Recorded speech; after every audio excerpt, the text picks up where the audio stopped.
Hello, I'm Dr. Dean Burnett, I'm a neuroscientist and author, and this video is all about anxiety, the effects it has on us, why it happens, and what we can do about it. So anxiety is a very common occurrence.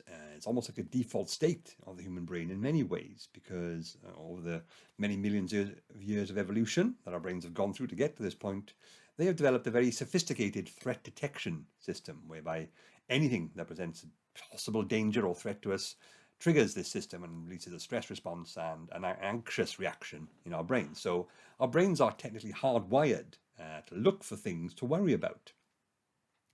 That's all well and good, but in many ways, the human brain has become a victim of its own success, causing too much anxiety. We can be stressed and anxious about things which have not happened and may never happen, because our brains are that powerful. And this means our anxiety response tends to be overworked. It's too common, it's too readily activated. Normally, this is offset by the fact that we have like the frontal smart parts of our brain, the logical regions, which can overrule the more emotional amygdala regions. And they exist in a sort of uneasy truce, like who gets to be in charge today? Because sometimes you do need to be anxious, sometimes it's warranted. And usually like the frontal parts of our brain can overrule the amygdala and say, right, this anxiety is not necessary.